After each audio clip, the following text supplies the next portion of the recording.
Hello everyone, क्या हाल चाल है आप सबके। Hope you guys are doing really well and welcome back to my channel. आज है दूसरा रोज़ा और अभी मैं आप लोगों को दिखा रही थी कि थोड़ी देर पहले इतनी तेज़ बारिश हो रही थी ना यहाँ पे कि जगह जगह आप लोगों को पानी जमा दिख रहा होगा। और ये तभी होता है जब यहाँ बहुत तेज़ बारिश होती है। हल्की बारिश में तो कोई रोड पर पानी वानी नहीं आता।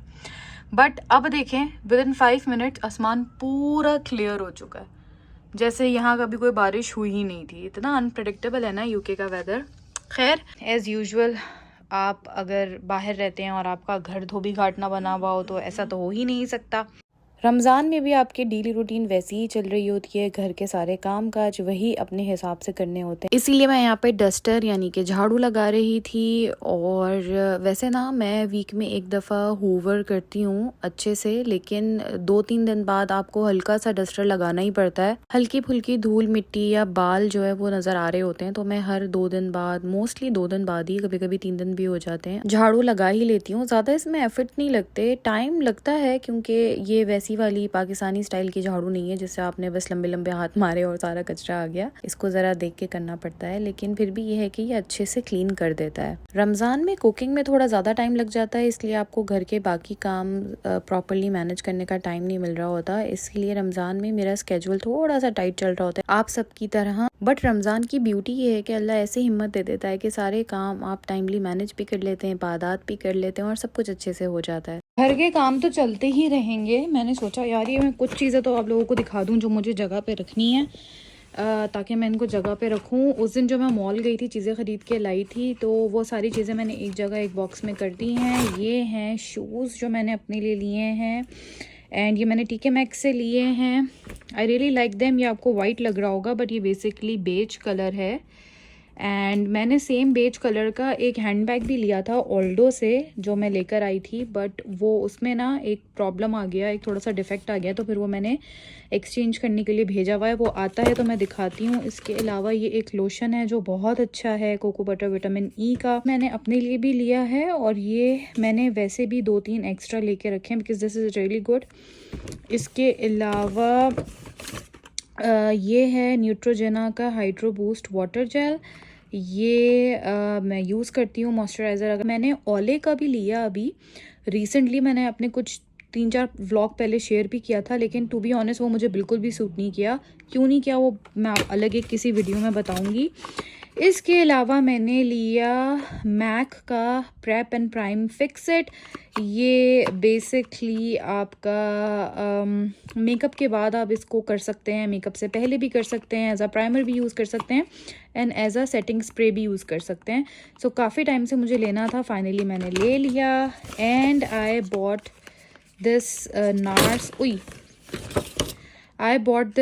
नार्स की फाउंडेशन। ये भी मेरी चेकलिस्ट पे काफ़ी अरसे से थी। ये लाइट रिफ्लेक्टिंग फाउंडेशन है एंड भाई बहुत एक्सपेंसिव है। मेकअप ना बहुत एक्सपेंसिव है, लाइक ये दोनों चीज़ें मुझे इतनी एक्सपेंसिव पड़ी है ना, पूरी शॉपिंग एक तरफ और ये 2 चीज़ें एक तरफ। खैर, इसका शेड मेरा आई थिंक सहर है, if I am not wrong. Sahar is the shade for me. So ये मैंने ली है और इतना पैसा खर्च करने के बाद मैंने फाउंडेशन ले तो ली, उसके बाद मुझे पता चला कि इसके अंदर इसका पंप नहीं होता भाई, मतलब पंप नहीं है इस फाउंडेशन के अंदर। ये मुझे लेने के बाद पता चला। जब आप टेस्ट करते हो, वहाँ पे जाके ट्राई करते हो, तो वो पंप के साथ होती है। आपको लगता है आपको अंदर पंप मिलेगा, बट नहीं जी, ऐसा कुछ नहीं है।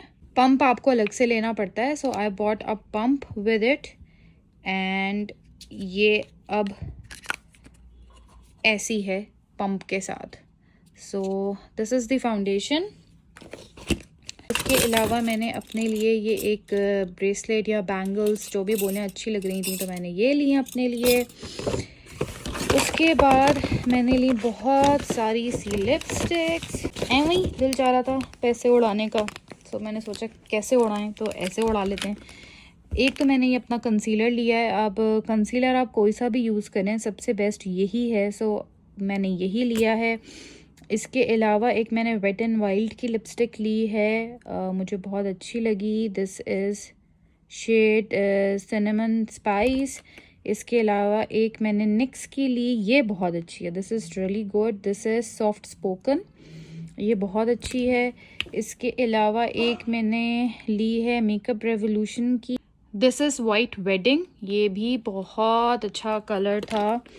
एंड द लास्ट वन, अच्छा ये एक और वेट एंड वाइल्ड की है, दिस इज वाइन रूम। सो ये कुछ लिपस्टिक्स हैं, ये सारा फ़िलहाल सामान है जो मैंने जगह पे रखना है, तो मैंने सोचा ये तो मैं आप लोगों को दिखा दूँ। मैं वेट कर रही थी कि मेरा बैग ऑल्टो का आ जाए तो मैं एक साथ ही दिखाऊं, बट वो अभी तक डिलीवर नहीं हुआ है। मैं लेकर आई थी बट उसमें एक डिफेक्ट आ गया जो घर आके हस्बैंड ने नोट कराया। देन हमने वो एक्सचेंज लाइक रिटर्न करा एंड दूसरा जो आर्टिकल है वो हमने ऑर्डर कर दिया। So these are the things, गाँव को ना मैं जगह पे रख देती हूँ और बाकी जो है वो आप लोगों से बाद में शेयर करते हैं। बाकी जो जो चीज़ें मैं सेट करती जाऊंगी वो मैं आप लोगों को दिखाती जाऊंगी। आज की इफ्तारी का मेन्यू थोड़ा सा डिफरेंट है। मैं बना रही हूँ राइस, चना पुलाव जो होता है वो। चने मेरे पास बॉईल हुए रखे हुए हैं, इनको यूज़ करेंगे। उसके लिए मैंने सारी कटिंग कर ली है, प्याज काट ली है, टमाटर काट लिए, हरी मिर्चें काट ली, अदरक लहसुन का पेस्ट बना लिया और राइस भिगो के रख दिए हैं। सो अब हम ये राइस बनाएंगे। राइस के साथ मैं बनाऊंगी 2-3 समोसे और थोड़े से बिल्कुल पकोड़े, मतलब 2-3-4 पकोड़े बस। और फ्रूट चाट मैंने बना के फ्रिज में रख दी है।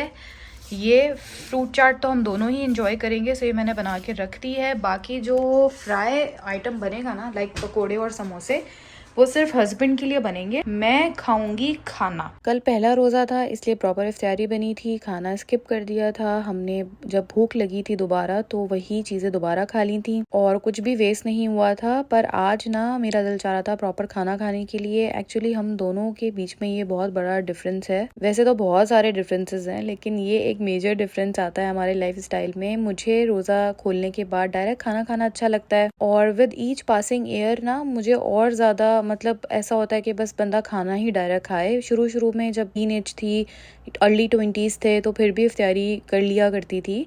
बट अब ये है कि इफ्तारी भी कर लेती हूँ मैं, बट मैं प्रेफर करती हूँ कि डायरेक्ट खाना खाया जाए। और हस्बैंड के साथ ये मसला है कि वो कहते हैं कि एटलीस्ट रोज़ा खोलने के लिए मेरे पास 2-3 कुछ तो फ्राई आइटम और इफ्तारी के आइटम्स हों और उसके बाद फिर मैं चाहे पेट उससे ना भरूं लेकिन रोज़ा वगैरह उससे खोल के फिर नमाज पढ़ के प्रॉपर खाना खा सकता हूँ। बट वो डायरेक्ट ना रोज़ा खोलते ही खाना नहीं खा पाते हैं। शुरू में मुझे बड़ी स्ट्रगल करनी पड़ रही थी इस रूटीन की वजह से, लेकिन अब मुझे समझ आ गई है। अब मैं ऐसा करती हूँ, जब मैं प्रॉपर इफ्तारी बनाती हूँ तो मैं भी वही कर लेती हूँ, खाना स्किप कर देते हैं और फिर ये करती हूँ कि एक आध दिन बीच में खाना बना लेती हूँ और साथ में हस्बैंड के लिए बहुत थोड़ी सी इफ्तारी, जैसे 2-3 चीज़ें फ्राई करती हैं कि बस वो खा लें थोड़ा सा, जिससे उनका पेट भरे भी ना और उनकी जो हुड़क है इफ्तारी की वो भी ख़त्म हो जाए। फिर नमाज वगैरह पढ़ के आधे घंटे बाद वो खाना खा लेते हैं। इस तरीके से हम दोनों की प्रेफरेंस जो है वो फुलफिल हो जाती हैं और अच्छे से इफ्तारी हो जाती है। तो बस उसी के लिए मैं बना रही थी यहाँ पे राइस। बेसिक सा मसाला बना के मैंने जो चना पुलाव होता है उसका, उसके अंदर चने डाल दिए थे और अब थोड़े से 5-10 मिनट में उनको चनों को मसाले के साथ पकाऊंगी ताकि चने मसाला एब्जॉर्ब कर लें। साथ में मैंने खड़े खड़े सैलेड भी बना ली थी और अब मैं बना रही थी रायता। यहाँ का जो दही होता है ना वो इतना ज़्यादा गाढ़ा होता है कि मुझे उसको पतला करना पड़ता है और मुझे याद आता है कि पाकिस्तान में हम शिकायत करते हैं कि दही पतला आ गया, उसको गाढ़ा नहीं है, पतला दही दे दिया।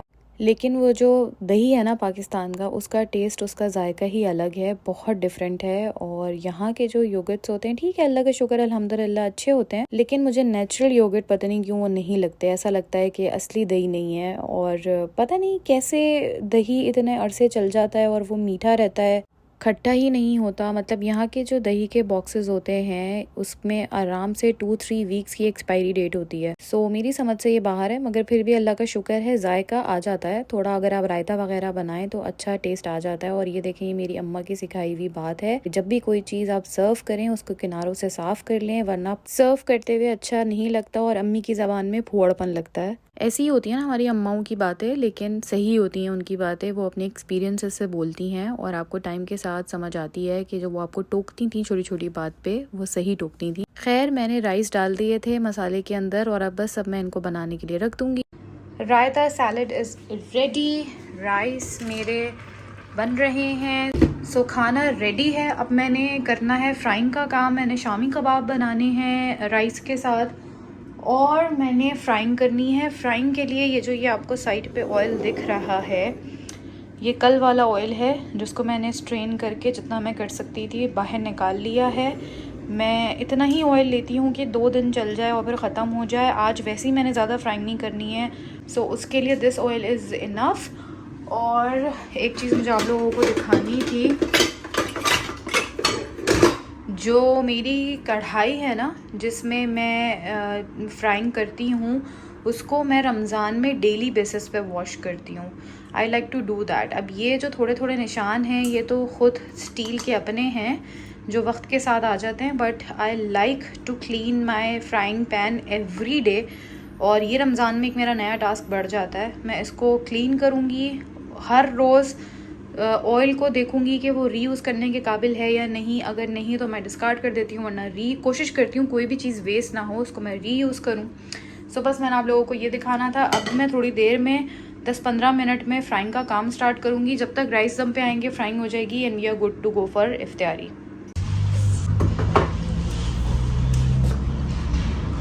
ओह, ये कैसी आवाज़ आ रही है? Is it तूफान और what? Yeah. Is it? सुबह मैंने व्लॉग स्टार्ट करके आप लोगों को बताया था कि बारिश हुई थी और फिर एकदम से बादल चले गए थे, आसमान क्लियर हो गया था। और अब देखें मगरिब से थोड़ी देर पहले क्या हुआ है, इतना शदीद तूफान के साथ बारिश होना शुरू हो गई थी और इतनी ठंडी हवा चल रही थी ना कि ना पूछें। एकदम से फिर से सर्दी हो गई। बस ऐसे ही रहता है यहाँ का वेदर। अच्छा, आज जो मैं जूस बनाऊंगी वो बनेगा ये रॉबिन्सन्स का। ये वैसे इसे क्विज नहीं, क्विज टाइप ही है। या 4 या 5 ग्लास बनाने, तो मैंने हाफ़ ग्लास इसके अंदर इसको डाल दिए। हाफ़ ग्लास ये डालूंगी, इसके बाद मैं इसको फुल कर दूंगी टिल 4 ग्लासेस। सो ये बड़े मज़े का बन जाएगा। इसमें शुगर वगैरह सब कुछ ऐड होती है, जैसे हमारे यहाँ क्या होते हैं वो क्विज ही होता है ना, मैं भूल भी गई, जो मैंगो और ऑरेंज के होते हैं। मुझे बिल्कुल याद नहीं आ रहा। आई थिंक क्विज ही कहते हैं उसको। मुझे कमेंट बॉक्स में बताइएगा।